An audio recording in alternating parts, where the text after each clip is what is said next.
Hello, and welcome to another episode of Boundless Body Radio. I'm your host, Casey Ruff, and today we have another amazing guest to reintroduce to you today.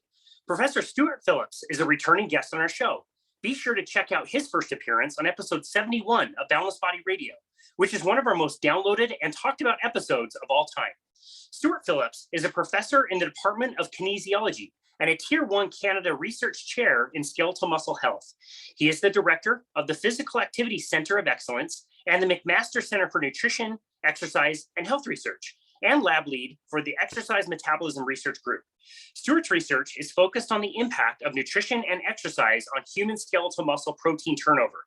He is keenly interested in diet and exercise-induced changes in body composition. Stuart believes that a little bit of exercise is better than no exercise and aims to encourage more physical activity in older adults. He has more than 24,000 career citations and 220 original scientific research and review papers. Professor Stu Phillips, what an honor it is to welcome you back to Balanced Body Radio. Thanks for having me on the show, Casey. It's great to be back. Great to have you. First things first, happy Stanley Cup playoff season. Yeah, thanks. Best. Yeah, that's why you can see the bags under my eyes.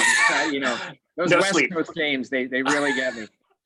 No sleep for sure. No, it's the best postseason in all of sports, and you're just outside of Toronto, is that correct? Yeah, that's right. Yeah, just outside of Toronto, a long-suffering Maple Leafs fan. So, yep. Well, that's great. I hope by the time this airs that they are still in the playoffs and doing well. As of now, they're doing okay. You would be amongst a lot of people and hoping that they're still in the playoffs. That's for sure. Yeah, they're doing okay. I think people are optimistic this year. They are every year, of course, but this year maybe more than others. Yeah, sure. Well, that's great. I'm so glad the league got back to normal after the pandemic kind of subsided, but it was really fun. The season, it was either last year or the season before. I think it was last year, where all the Canadian teams, Canadian teams, played all the other Canadian teams. That was a riot. Yeah, the Northern Division. So good. Such good hockey. That's great. Well, as much as I want to talk to you just about hockey, we'll talk about what your expertise is really in, which is muscle and protein turnover, which I absolutely am fascinated with. For the listener who maybe is not familiar with you or your work, can you tell us a little bit about your story and how you got interested in this? Yeah, sure. I did an undergraduate degree in biochemistry. I was really interested. This was in the era sequencing of the human genome. There was a time when we didn't know the sequence, and so molecular biology was just kind of getting going, but it was people that I was interested in. I've been an athlete, varsity athlete, my whole undergraduate career. Played rugby the whole time. Played it, multitude of team sports growing up: hockey, football, rugby, soccer, that sort of thing. So I took a course in my fourth year, actually, because I broke my leg playing rugby, basically in the lab. And for me, that just sort of lit me up. I was really interested in that. And then I took in my last semester a nutrition class, and was really inspired by the professor, and really made a sort of a big dent in my life and forced me to think a lot about what I wanted to do, which I thought was medicine. But I decided research, and here I am. Well, not 24, more than 24. I've been 24 years at McMaster University now, so must be close to about 30 years after that period of time. But it's gone really well. I love my job. It's a great place to be, great place to work. I work with a really, really talented group of individuals, students, and they keep me going. So yeah. Yeah, that's great. I mean, the amount of research you guys put out is incredible. You're posting stuff all the time with something new that either you or somebody else in your department is really working on. I think it's fantastic. Yeah, it's, that's a testimony. I often tell people I just look good in the reflected hard work of others. And, the key to success is to surround yourself with highly motivated and, good individuals, and then hopefully you look good in the limelight. So it's definitely been the case for me. So I take some credit for that, but the people that do the work are the ones that really deserve the pats on the back, for sure. Well, that's great. I think that's slightly modest, but I know they get a lot of credit as well. I wanted to open this conversation with somebody who's an expert in exercise and nutrition. If somebody were to approach you on the street and say, what is the best way to be healthy? How would you respond to that? Yeah. Well, I don't think you can do, all of one and not have the other. So, I think, however, if you were to say, I've got X much energy or time to put into one thing, what would I put it into? And I would have to pick exercise as the better of the two choices. And I know that I think some people often are stuck on the you can't outrun a bad diet sort of mantra, and that's true to maybe the extent that if outrunning a bad diet is around weight loss and only weight loss and like forever weight loss, then you would be forced to think that for sure. But from a health standpoint, I don't think that, to me anyway, that there's much question that being physically active or engaging in exercise, um, there's no downside to it, and we're learning more and more. And you said, departmental colleagues. I have one here at McMaster, Jen Heist, who just wrote an outstanding book, "Move the Body, Heal the Mind," and it's really about the link between physical activity and mental health. And it's something we're beginning to peel the layers back on now, and it's shockingly effective. And in fact, there are even trials comparing it head to head against antidepressant medication, and physical activity does just as well. So, I mean, that's pretty powerful medicine. And not that diet can't do a lot of things; it can, and people demonstrate day in and day out that it does. But if you got a fully charged battery and you said, I can put this energy into dieting or I can put it into exercise, I'd say pick exercise. That's great. No, I oscillate on those two things all the time when I'm trying to think of what's more important. But you're absolutely Yeah. right. It does seem like the research is coming back stronger and stronger and stronger, that the benefits of exercise on our mental health is incredible in many, many Yeah. different ways. And it doesn't really seem to matter whether you're 12 or 43 or whether you're 87. It seems important throughout our entire lives.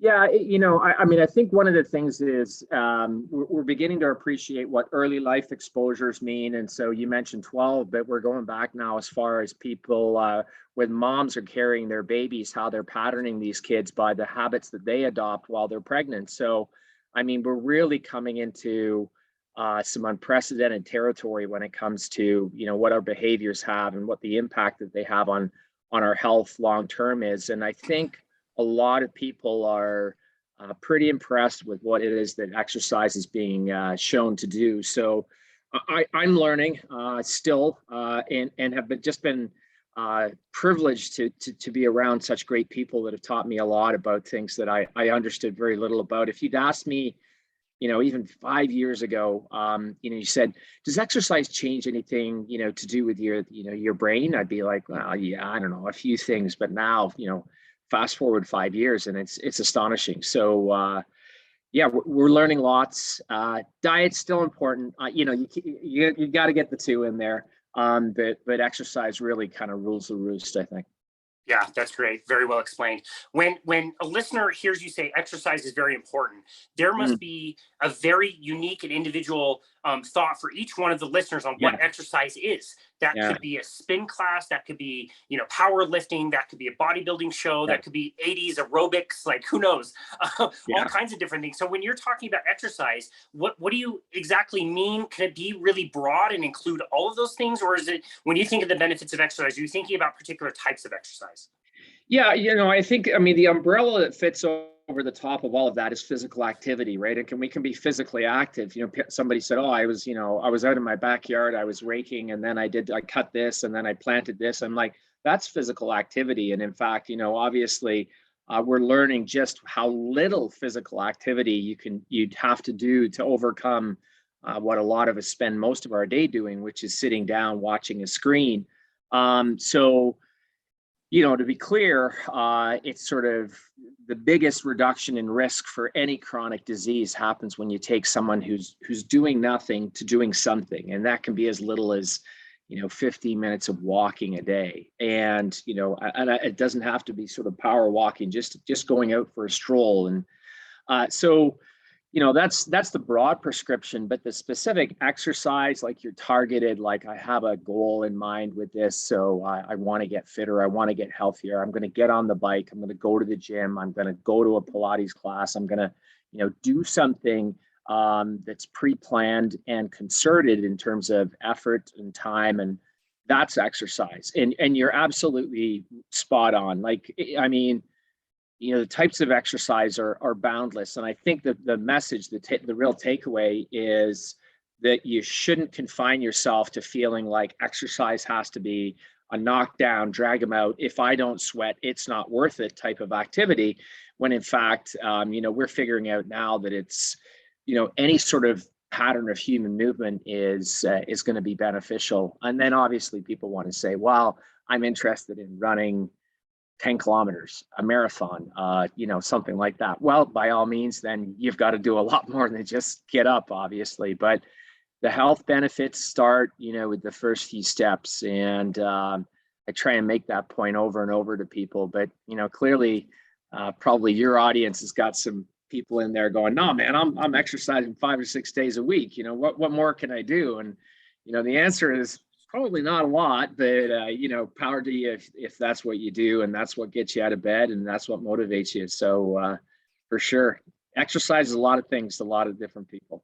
Yeah. So at the very most general level, the beginning level, the most important thing to do is find something that you enjoy that you will do consistently, regardless of whatever that is. That would be like step one.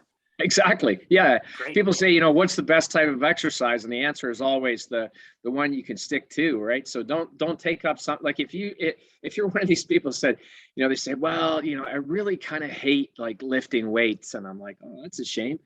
But I love going to yoga. And I'm like, well, have you ever tried the sort of a power yoga where you're doing some of these types of moves? I'd never thought of that. And I said, well, that's your body weight that you're moving around. I said, that's a good enough weight to start out with. So don't feel like, you need to lift something heavy or do it in here. I said, have you tried, resistance bands? And people are like, oh, I've never tried that. Well, so there's lots of different prescriptions, lots of ways of doing it. And, I think whenever people say, I don't like doing this or, that's not something, then my answer is always, well, maybe try something else, definitely find something you enjoy. Yeah, that's great. I like to kind of point people in the direction of finding activities that even if you told them like this activity wouldn't be healthy for you when it actually is, you want to find the things that you would do regardless. Like I wake up really early on Wednesday mornings to go to the rink and talk smack with my hockey buddies. And like, I don't ever miss. I don't miss that because I absolutely love it. And I think the more people find those activities that I love this, I'm going to keep doing this because it's just fun and enjoyable. I think that's kind of the right place to go. Absolutely. And I think that that highlights one of the things too, is that there are some people that for them exercise is a solo activity. They're happy when they're on their own and they go and do their own thing. And over time, I was always a team sport athlete, but I exercise for the most part by myself now. But it's always a great boon to me to come back and put the skates on and skate with some buddies and talk about how great we used to be. And right. For some people, that's what it's all about. That's the thing that they do. And so, I'm always saying to people, is what I'm doing, is that enough? Like, I feel like I'm gaining some weight, and I'm like, are you moving around? Are you doing it regularly? Are you having fun? And if it's check, then I'm like, what? You're doing the right things. Yeah, that's great. Also very well explained. As we get more specific and people want more specific outcomes, especially when it comes to health span and lifespan. So lifespan is like, we want to be able to live a long life, which is great, but we also don't want to live 80 years and have 60 of those years be with terrible health and on all kinds of medications and metabolically unhealthy. We want health span also. We want to be healthy and active and, the idea of like live long and drop dead kind of a thing, or go to bed one night at 90 after skating with your buds at 90 and you don't wake up. When we think about those things, are there more specific applications that we can make for exercise as well? Yeah, it's a great question. You make the point really well. We've added 30 plus years to our life expectancy in the last century. And, a lot of that has been, obviously public health, clean water and nutritional supplies and everything else like that, and hospital systems. But, eventually it's about prolonging life. And the question then you have to ask yourself is, what's the quality of your life if you have a chronic disease and you're being cared for, et cetera, et cetera. I'm a great fan of listening to, there's about 3 longevity type podcasters I listen to, and I'm always thinking, I don't want to live to be 120 and feel like 120. I'm quite good with, as you say, 90 and just drop off the table. That's cool. I do think we're beginning to appreciate now that there's a lot of longevity extending, but also health span extending diets that are out there. The tough part about translating that evidence is that it's mostly in rodents, right? And I'm still unclear whether that's going to translate to the human condition, but definitely keeping your body weight within a certain range and not getting too overweight is health expanding, and it's life extending as well. Physical activity is a tough one. On average, we think it adds, if you're hitting the sort of generic 150 minutes of aerobic, 2 days a week of resistance, and if you're in a pretty elite group, then you can expect to live about another 4 to 5 years, and your health span is a little better too. So it checks a lot of boxes. The caloric restriction stuff, the protein restriction stuff, I still squint a little bit. I need to see more data that comes from, primates, but definitely all the human studies that are out there, from a dietary perspective. If you can keep that energy intake on the lower side, I advocate a higher protein intake, as you know. So, that for me is, I think, a really valuable way to live. Try and preserve your muscle mass as much as you can.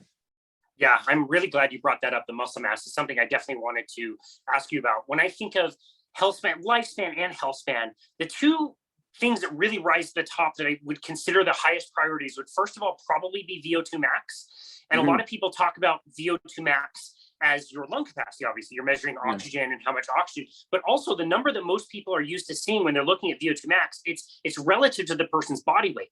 So to be able to have a good VO2 max, you not only need to have a good lung capacity, you also need to have a low weight. And if you're 500 pounds, that number is going to be low. And I would assume you have all kinds of other health issues that go along with that. And so, the lung capacity and aerobic conditioning, I think, is one. And the other one that I always think about is muscle mass and preserving muscle mass through your life in that way. Is that something that you would agree with, disagree with? Is there anything we're missing? Yeah, no, you're spot on with the VO2 max argument. And, I do think that there's been some people that are sort of appealing to say that this is kind of like the fifth vital sign. So we've talked about body temperature, we talked about respiration, heart rate, blood pressure, and somebody says your VO2 max. And obviously, it's easy to measure 1, 2, 3, 4 in a physician's office, and pretty tough to measure your VO2 max. But, and it's ridiculously predictive of morbidity and mortality. So your risk for, basically everything from cancer to cardiovascular disease, you can get a pretty good estimate of your risk just from your VO2 max. And people sort of ask why, it's hearts and lungs and everything else like that. And my explanation is to say that actually it's something that crosses like a number of body systems, right? Because first your brain has to generate a motor pattern to move your muscles, and your muscles move, and then it changes your blood flow, and that increases your heart rate, and then you've got your respiration rate. So you've got your cardiorespiratory, skeletal, musculoskeletal, and even your neural system that have to function really well for everything to come together to give you that number, as you said. And then, you got to put in the body weight function. The only people that defy that, of course, are these rowers, and I've seen a few of them who are just men and women, very big individuals. And if you scaled their VO2 max and divided by their body weight, it's not as impressive a number, but the absolute amount of oxygen that they can move is enormous. And because they're on a bike or in a canoe or a kayak, or they're sculling in an 8 or something like that, it doesn't matter. So they're kind of like the horses of human VO2s. They're impressive machines. But if you look at the Eliud Kipchoge breaking 2 hours in New York City, that he's not a big guy. So yeah, that's so interesting. I used a metabolic cart for over a decade, and we noticed the same things. Like if you looked at absolute oxygen, VO2, which is just how much oxygen can you take in. It was rowers were always the best. It would be like 6,000 milliliters a minute or something. Massive volumes. Yeah, they really are horses. Yeah, it's impressive. And if you've ever seen a horse VO2, that's an impressive feat too. They really start flying and they move some impressive volumes of air. But yeah, rowers, I've seen some cyclists push numbers that on a relative per kilo body weight basis, track cyclists would probably be like, no, that's, still high 60s, but then you look in absolute, they're close to 6 liters, and that's big. But they're also big people, so impressive on a lot of levels for sure. Yeah, interesting. Well, the gym I worked at, where I used the metabolic cart, wouldn't let me bring horses in, and I don't think the math. It's a pretty specialized metabolic cart. You got to get going for that for sure. That's great. Oh, that's awesome. For somebody that's listening to this and is hearing like, okay, so preserving muscle is important. Adding muscle, getting strong is important. But I'm also thinking, I don't want to be this big muscular guy, or most females think they're going to get really bulky. They're not going to step on stage. We don't want any of that. We want to maintain function. Why is muscle still so important for people, and maybe some ways that are surprising to most people? Yeah, I think people who are afraid, the fear of bulking up, you need to appreciate that if you're going to bulk, it takes a specific lifting regime, and then in combination with some pretty heavy dietary advice, you're basically fueling the machine and you're kind of overstuffing it. So it's sort of almost forced eating. I call it the seafood diet, and people say seafood, and I'm like, yeah, you see it, you eat it. And if you're doing that and you're lifting consistently, you do begin to get bigger, but nobody's going to get to the size or shape of a lot of people you see in a lot of magazines without probably, first some external help. But at the same time, good sets of genes and that sort of thing. So I'm always conscious of saying to women, when they start lifting weights, they believe it's all got to be sort of small, very light weights so they don't get bigger. And my point is, if at any point you're doing this and you start to get, so big that you're worried, you let me know. And I've yet to hear from anybody yet. I guess the surprising wrinkle that, not just us, but lots of others are sort of figuring out now is that maybe the equation has more to do not with the amount of weight that you lift, but the amount of, I use effort that you put in. So long as you get up to a high level of effort, even with lighter weights, you can get pretty substantial muscle growth, not as big a strength increase because you need to practice lifting heavy weights to do that. But you can get a lot of the benefits from a muscle standpoint with lighter weights for sure. Interesting. I've really appreciated the work of Dr. Doug McGuff. He's the author of Body by Science. And, it was the first time I've been introduced to high intensity training. And a lot of people think of high intensity training. They think of high intensity interval training. And so they think, ropes and jumping around and throwing kettlebells and medicine ball slams. And what Doug McGuff does is includes a very high amount of intensity, but does so at such a slow speed. You're just taking whatever weight you're pushing up to, pretty damn near failure on some of these lifts. Is that kind of what you're talking about as far as effort? Yeah, exactly. I mean, I don't like to use the word failure, although, people like, because you fail in a lift, and I'm like, but they tried really hard, so they didn't really fail. They just didn't quite make the grade. So, or they get to the point where they, they've got the sewing machine arm and they just can't lift it anymore. So, we sort of say fatigue or whatever, and you get to the point where you just can't do one more rep. And that's like flat out, like that's it. I'm done. And in the lab, that's where we take people because we're trying to illustrate the principle. And to your point, Doug McGuff's work is a great example of, not doing the high intensity interval stuff, but essentially using time under tension. In other words, more sort of time spent lifting the weight as the driver of trying to get to fatigue. And, the point I make to people is once you get to muscular fatigue, your muscle's trying to drive every, what we call motor unit. It's trying to turn on everything, trying to facilitate the effort, but you just don't get there. And it's uncomfortable. Most people, you got to be pretty mentally tough, I think, to handle it. But in our experience, when we talk to people who are older and maybe not quite as bent on, this is where I got to get to, we say try and reach an 8 or a 9 out of 10, and we have a big Borg scale on the wall and say, try and get into that sort of red orange zone up there. And they're like, okay, I can do that. And some days they're like, I'm not feeling good. And I'm like, okay, today it's a blue, it's a blue zone or something like that. So, but if you can get into that 8 or 9 out of 10, and if you've got to do it, and some people can all the time, go 10 out of 10, then go for it. But that's where that pushing yourself, and getting closer to that ceiling that's what's really going to promote the adaptation for sure.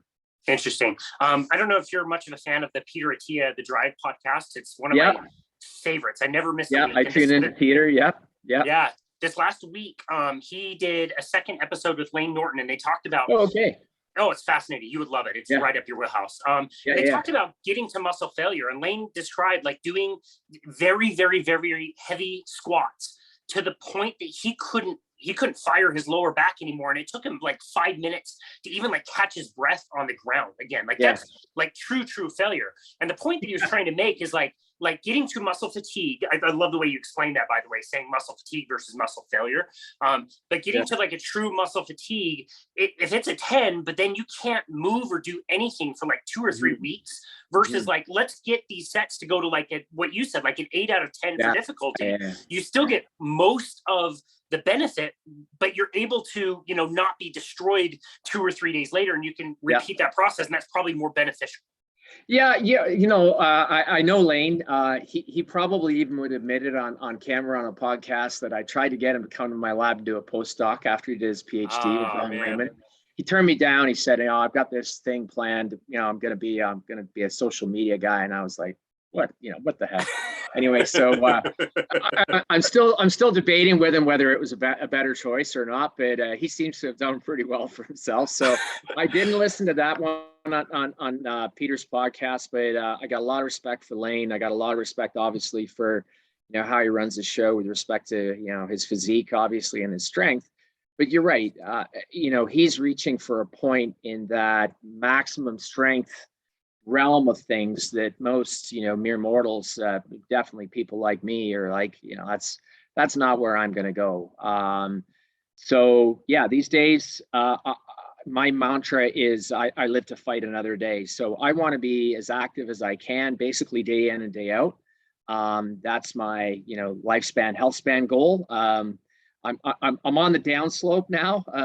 People say, when does sarcopenia start? And my comment is always, I'm pretty sure it's about 57. And they're like, 57?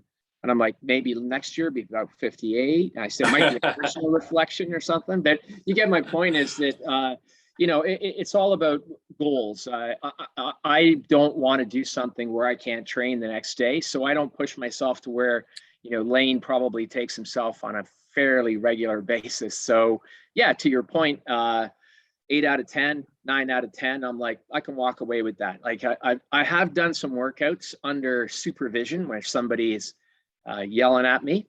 That's my background. I'm a team sport guy. I used to love getting yelled at as a motivator by coaches. And you get to the point where you're on the floor and you're just like, what did I just do to myself? But I find it really difficult to do that to myself personally now. So and then I think, what the heck? I'm training tomorrow anyway. What do I need to do? But yeah, externally driven, I can get there, but not by myself. And that's true mental toughness in my books for sure. Yeah, interesting. I think at a certain level, when you're dealing with people that have very, very specific goals, obviously your planning needs to be very specific, your program design needs to be very specific.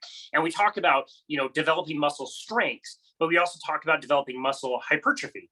And those two things, muscle growth, and those two things are definitely correlated. And I think if you get one, you certainly get some of the other, and to some extent, and it's maybe debatable. For most people, for most of us mere mortals, do we need to consider the training variables to achieve muscle strength versus muscle hypertrophy or muscle growth? That's a great question. I'm always fond of pointing out to people when they say, I say, well, you should exercise. And most people would say, what should I do? And the easiest thing for somebody is to open up their front door, go for a walk, of course.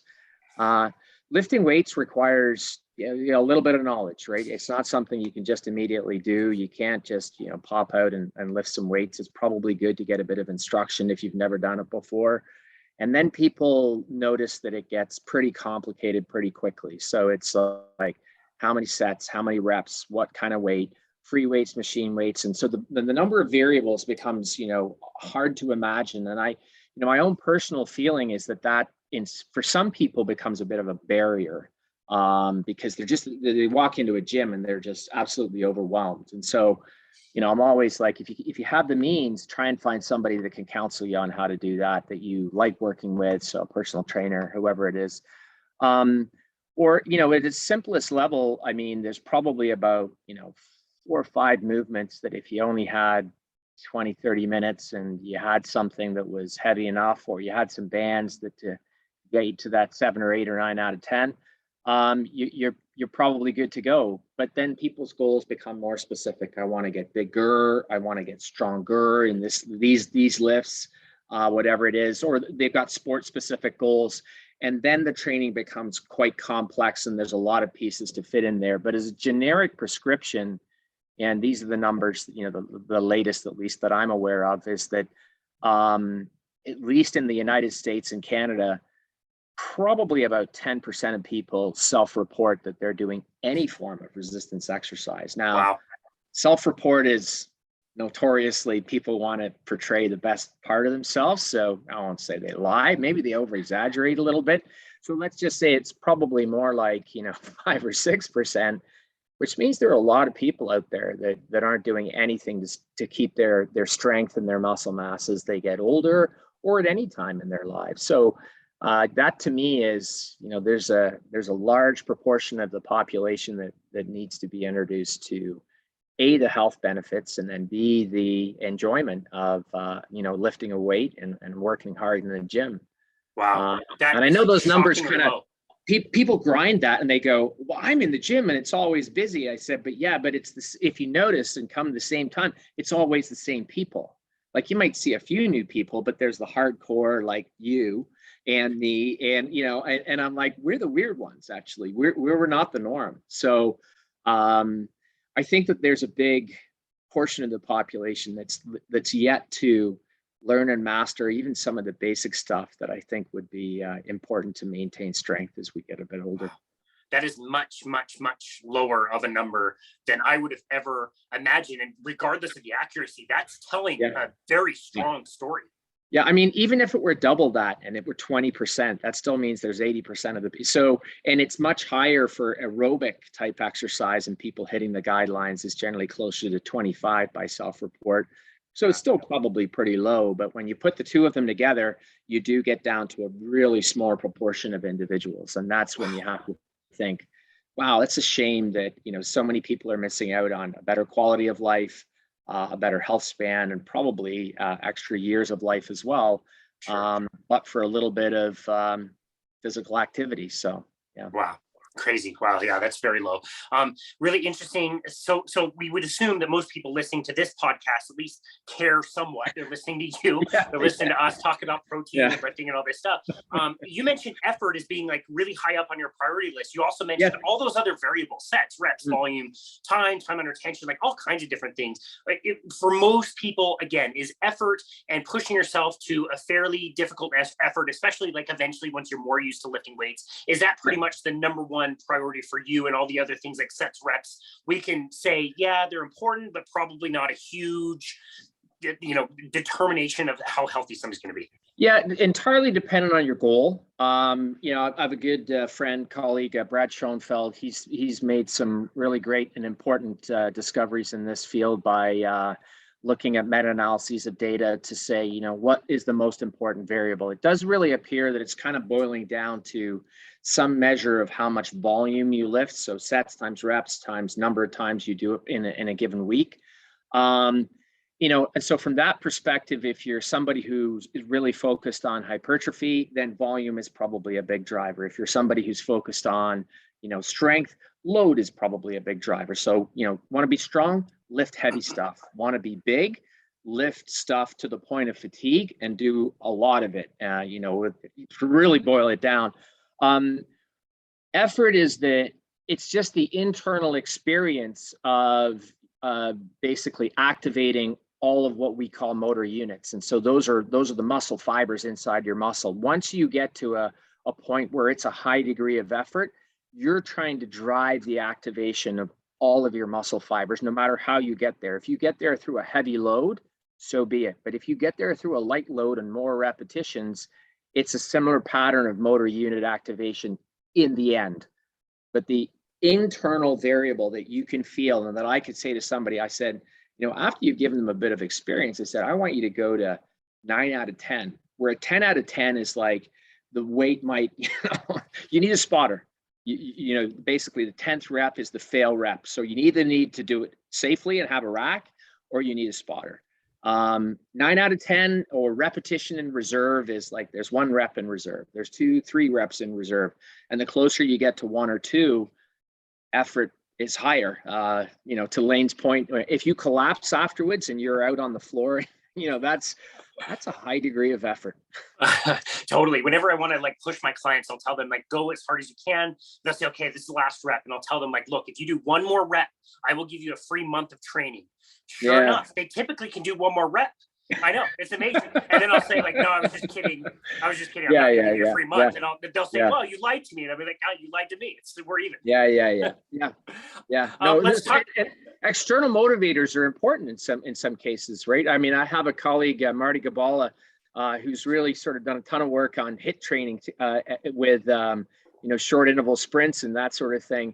And so to incentivize their subjects when they really want them to, absolutely, they'll give them a financial, remuneration, and they'll say, whoever gets this is your number 1, and you get, it's undergraduate students, right? So you get $100. They're like, oh, that's it. So they go for it. And I mean, it could be $100 to an undergrad student, or it's $100,000 to, some professional athlete, but it's the same type of thing. Is you're always trying to, whatever it is that motivates you, then if it's money, I guess, or a free month of training, then go for it.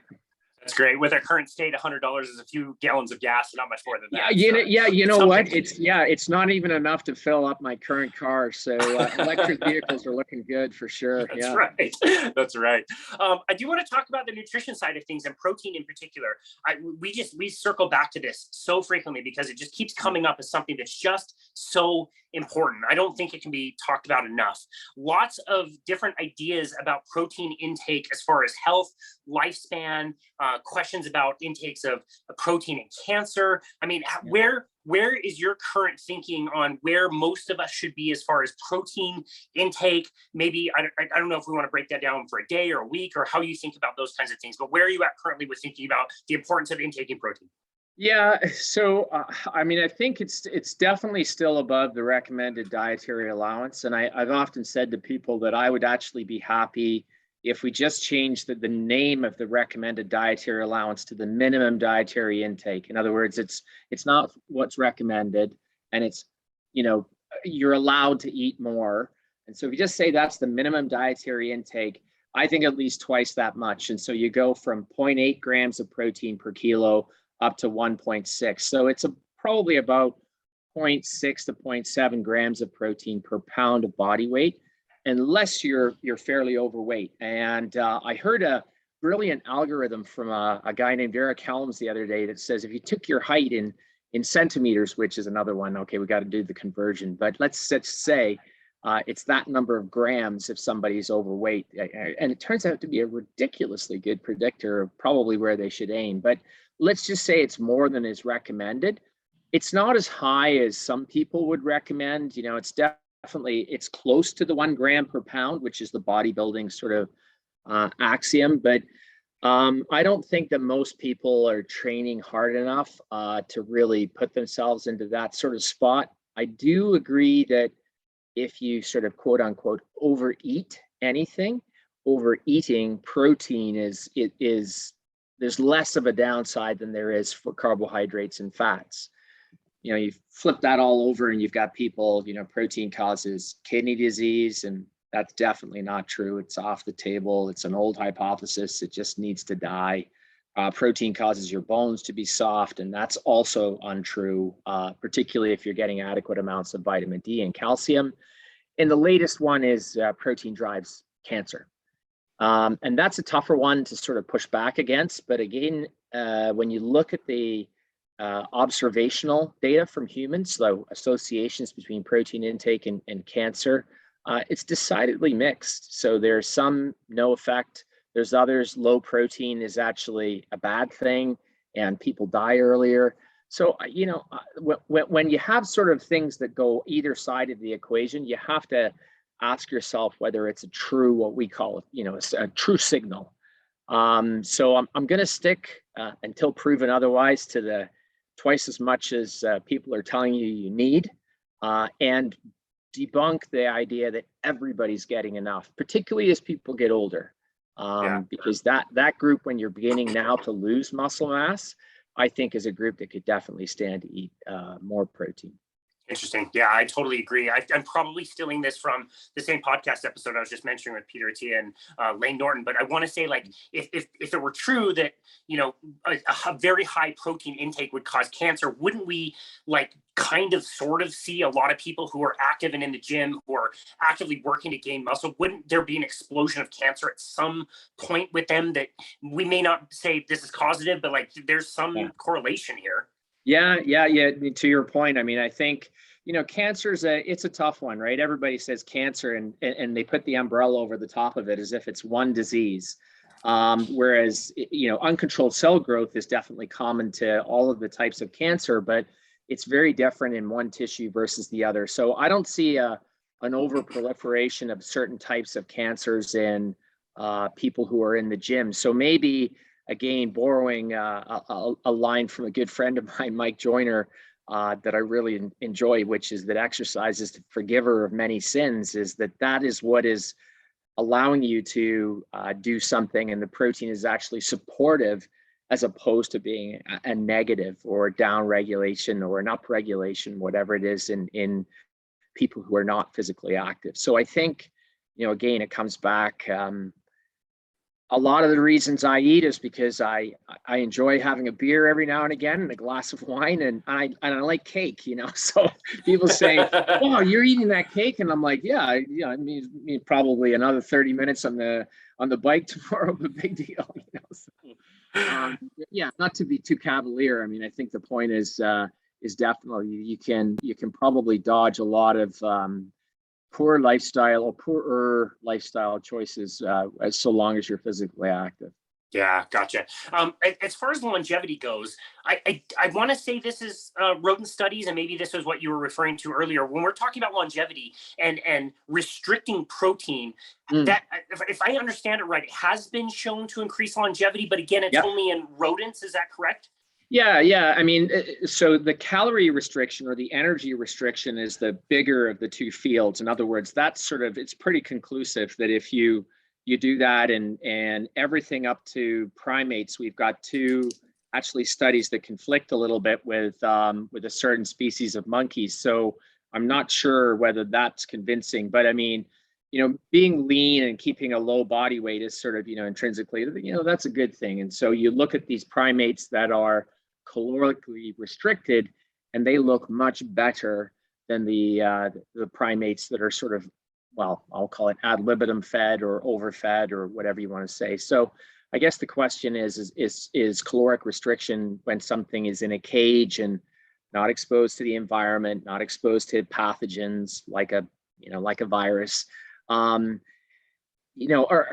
they in better shape? And you can get the same effects when you restrict protein. And it's probably, the mechanisms appear to be slightly different, but I'm sure that there's some commonality around not promoting growth of tissues that shouldn't be growing. And that's the cancer story. So, from that perspective, I hedge my bets a little bit on the protein restriction story, which, as you say, is predominantly a rodent story at this point. And go then to, we don't have a randomized control trial, so we have to use observational data and say, there's observations on both sides showing protein restriction is good or less protein is good.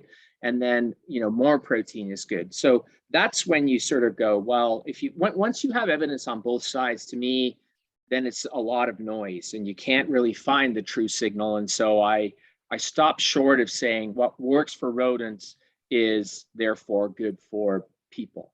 And, you know, Yeah, that's a really good point. One of the places where we seem to get more and more noise, I think, is the difference between plant protein and animal protein. And yeah. it was looking so strong for so long, like animals the best, plant protein will not work, cannot work. And now it seems like there's more research and study coming out that's saying, yeah, there's a few caveats, but plant protein can't actually work for a lot of people. Yeah, yeah. Like I'll be honest, and put my hand on my heart and say I'd be a crappy scientist if I ever said that I'm not changing my mind on that, despite evidence that we've even generated in our lab, and probably me are as guilty as some people as others of saying that animal protein is superior. We've known that for a long time.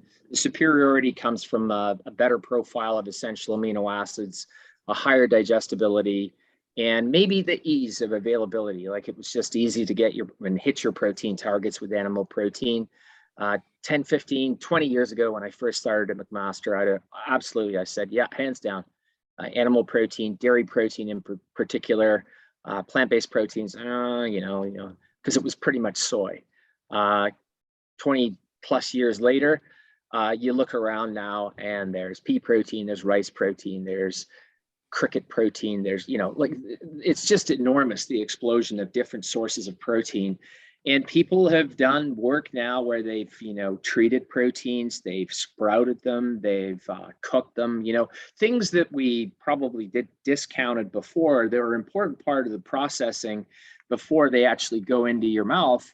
And when we do the studies and we compare them head to head, I find the differences. We thought they used to be this big, and now we're finding if they're even there, they're pretty much trivial, particularly for active people. So I think the other thing that's changed is there's a much greater availability of plant-based products, and so it's easier, if that's the right word, to hit those protein targets that we once thought were just not achievable with vegan, but maybe even vegetarian diets, but vegan, definitely. I'd be like, you're going to struggle. But now I think the gloves are off. And I think that the plant-based narrative has something to tell with respect to, preservation and even gaining of muscle. So I've got to dial back some of what I said before and go with that. I was just thinking the two things that keep me humble in life is playing hockey with my buds and they just tear me to shreds every week, and being in the nutrition world. It's so incredible how many times we're just like, I don't know, changing our minds, saying like, yesterday it was so true, it was this, and now today I'm confused again.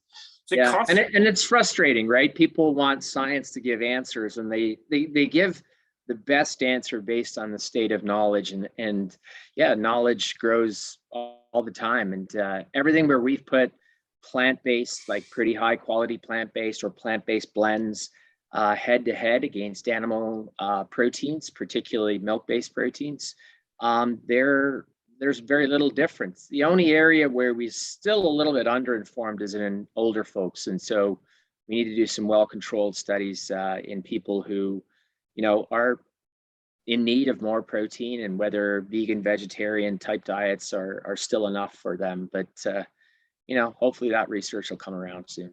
Yeah, it's good news for people that choose any different way of eating, that they can still get good results, whether they choose what I do or not. That's totally fine. Tons of different options. I'm not willing to trade in my steak for crickets at this point, but good to know that might be an option. Yeah. No, I hear you. I like a good steak every now and again, but I have tried cricket protein. I was prepared for the worst, but was actually pleasantly surprised. So nice. If you can get around the fact that it's crickets, there's. And I've tried a lot of foods, a lot of different places in the world, and it's sort of not quite fear factor, but I've said, you know what, these people are eating it. I should. It's just a perception to overcome it. So so I've been impressed with the cricket protein, at least that I've tried, for sure. Yeah, interesting. That's great. You did mention amino acids. For somebody that's not familiar with amino acids, can you explain, what they are and why, they're part of protein, obviously. But also there seems to be one in particular that just keeps coming up as like the most important one to talk about. Can you enlighten us about that? Yeah, I mean, amino acids are the building blocks of protein. Unlike carbohydrates or fats, which are just fuel for your body, amino acids are the backbones of the protein structures that are our skin, our bones, our muscle, definitely, but our brains, our heart, our lungs, everything.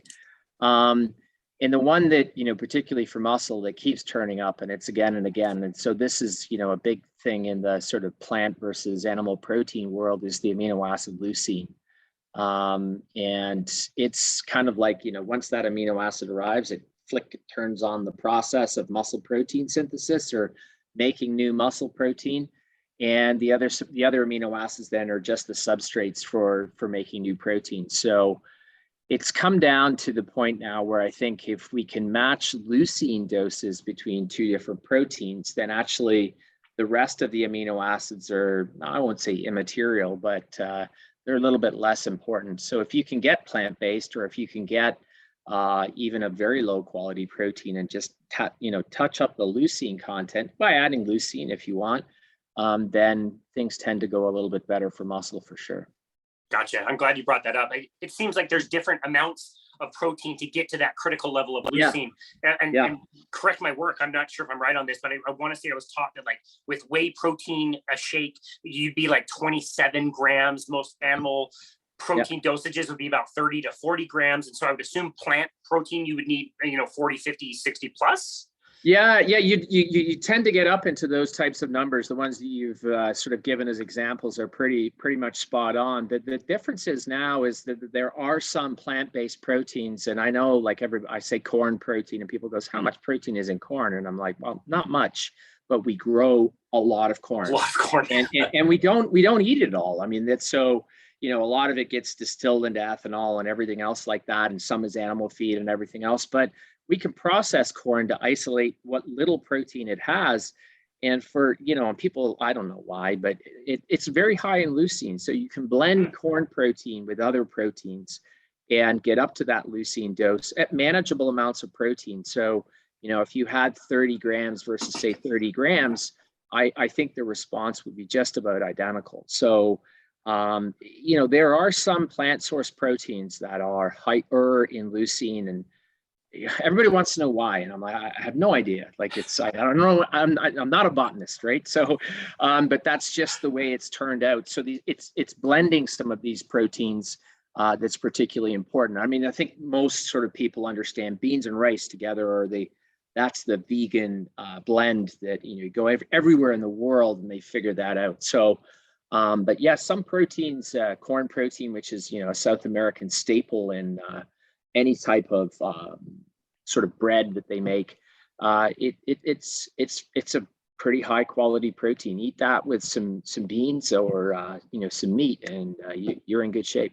Wow, so interesting. So when we're thinking about, the meals that we eat, or every like event where we're eating something, if all things were equal as far as the protein amount intake in a day, but somebody was eating a smaller amount more frequently versus somebody that was having a bigger bolus less frequently, would it be fair to say that the person getting the bigger boluses less frequently would be triggering muscle protein synthesis through taking enough leucine? Is that fair? Yeah, I think, again, this is another one where I've got to rewind a little bit some of the stuff I said earlier in my career and say that variable of like, small meals versus larger meals or whatever. I do think there is a sort of an optimal dose, and it's probably, in that 20 to sort of 30 gram range. But for most people, that's a small variable compared to just getting the adequate amount of protein that you need within a given day. So let's say that, if it's 4 meals versus 2, or some intermittent fasters, it's just 1. And I would always say, that's not a very good way to do things. But then I see some people intermittent fasting and they're lifting at the same time, and they have some pretty impressive physiques, not to the extent maybe that they couldn't have them a little bit better with more protein, but it doesn't appear to be limiting any sort of gain in muscle that they make. So, from a purely sort of observational standpoint, I think that it matters more to hit your daily protein intake than it does, dividing it up over more meals. But, the stand pat is to say 4 eating occasions per day, try and distribute your protein evenly. But the the evidence on that is thinner than it once was. Let's just say that. Yeah, so interesting. So again, when we're talking about things like exercise, we're saying, generally speaking, you should exercise. You should lift some weights. Don't worry so much about all of these other variables. Almost sounds like the same thing in protein intake. Like, we can maybe talk about how we're going to parse out all these meals and how much protein you're going to intake. But like, for somebody who's 80 years old and they're eating 50 grams of protein a day, just get more. Start with that. Just get way more than you're getting, however you get it. Exactly. Yeah, I know. It's somewhat discouraging, and yet I enjoyed it at the same time to say that some of the prescriptions that we cared about a lot, I think, once you get into this sort of what do I need to live better, live longer, live well, it's do something, and a lot more than nothing, and more of something is probably. But the big change comes in the initial. So if you can go from 50 to 60 grams of protein, that's probably going to help. If you can go from 60 to 70, then, all of those things, and it's sort of small changes that begin to make bigger differences. So yeah, absolutely. Try and hit that daily protein intake, be physically active, keep a high VO2 max, and try and stay strong. And, that's not a bad message, right? You like to keep things simple. So. Yeah, totally. I think you and I have both seen that meme where I think it's water polo. The dude's in the pool, and it's like, if this is your overall protein intake, and he's got a water bottle and pouring a little bit of water on his head. Yeah, like, and I think it's raining at the same time, and it's like, here, I'm going to take my BCAA supplement. I'm like, dude, you're surrounded. I love that. That's a great point. Yeah. You did mention fasting. Maybe as one of our last questions, I would love to ask you about does fasting. It's somebody who just likes to do it. They found that they're not very hungry. It's really convenient. They're spending less money on food. Maybe it's helping with their weight control. Do those people need less protein intake when they do eat because they have a better protein recycling turnover, autophagy people talk about? Great question. Not sure I can give you a great answer. If people like intermittent fasting, like a lot of people say when they get up in the morning, I eat breakfast, but that's me. They say, I'm not hungry. I just don't want to eat. And people say, oh, breakfast is the most important meal. And I'm like, yeah, it is to some extent. But if your first meal happens at, 10:30 or 11, as opposed to 6 or 7, then why would I ever force you to have another eating occasion? Like that's been one of the bigger variables, that and caloric density, that we've shown is increased over time and is pretty strongly associated with people, gaining body weight. Is the number of eating occasions is now greater than it was, 30, 40, 50 years ago. What people eat is now highly ultra processed, ultra palatable, has that Moorish flavor. You put it in there, you're like, I got to eat more of that. And that's a tough environment where, if I wasn't active, like I sit at my desk and do computer work most days. And so I'd imagine that describes a lot of people who are listening to this podcast. And, from that perspective, then you have to program in exercise or some physical activity, because otherwise you spend your whole day, sitting on your butt. So, and that's not a good place to be when you're in an environment with, easily available, pretty cheap, highly processed, pretty tasty food, that without maybe some good advice and everything else, and living in the right place and winning the birth lottery, it's hard to outpace for sure. Yeah. I know when I found the people that I love to follow, because it's like they've done all the studies, they've looked at all the research, yet they can bring things down to a level that a 5-year-old would be able to understand. We've talked about all of these different variables and amounts and recommendations and protocols for strength training. And at the end of the day, my hope is that most people listening to this would say, okay, I need more protein. I need to lift heavy things. And it can be that simple for most of us, and we can go enjoy our lives. I think you're right. I think it's a little bit of wisdom of hindsight. I won't say age, but maybe age too, is to sort of, maybe somewhat have a lived experience. And by no means do I think I'm at the end of my life, but I'm probably closer to that end than I am to that end, unless I'm living, in excess of 100. Never say never. Is that things really do get pretty simple when you're talking about health. You can probably knock off 1 or 2 or 3 or 4 habits And, as long as you can avoid this sort of, the cancer, which is a tough one, you can do a lot of things right and still get cancer. That's just the nature of the disease. But trying to avoid, obviously, heart disease is the next one, stroke, type 2 diabetes, and everything else like that, which are chronic diseases that really lower your quality of life and definitely, your longevity and your health span. Then after that, but dementia is another one that's sort of creeping up into the top 10. And guess what? Having a healthy diet and, exercising is pretty good against dementia as well. So, a lot of things line up and it becomes a pretty simple prescription. It was complex when I was, training for sport X or I had goal Y. And it can be complex, but it doesn't need to be, in my opinion. Yeah, I absolutely love that. Professor Stu Phillips, this has been such a fun conversation. It's been such an honor to have you back My on. pleasure. Where can people go to find you and connect with you and your work? Sure. Yeah, I'm on Twitter, probably mostly more active on that social media platform. I'm Mackin Prof, MACKINPROF. I have the same handle on Instagram. I'm pretty crummy on Instagram, but my kids are giving me lessons. I was told by my three boys, the youngest of which is 17, that old people can't get on TikTok because they ruin it. So I'm not on TikTok. I still am on Facebook because I'm told that is a place for old people. And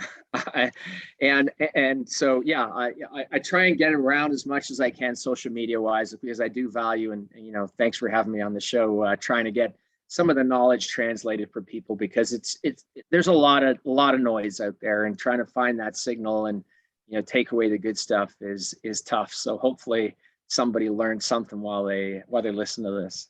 Yeah, absolutely. Well, you will find me on Facebook. I'm of an age where Facebook makes sense to me. Twitter can get a little mean. TikTok, I'm not going to mess with either. I don't want to ruin that. Instagram, I've really been considering hiring some 13-year-old girl to be our marketing manager on Instagram. Yeah. It's probably a good move. I'll consider that. That's great. Professor Stu Phillips, again, just thank you so very much for this conversation, and thank you for your work, and thank you for taking time to be on our show today. We really appreciate it. You're most welcome. You're most welcome. My pleasure, Casey. Thanks for having me on. Absolutely. Such an honor. And this has been another episode of Boundless Body Radio.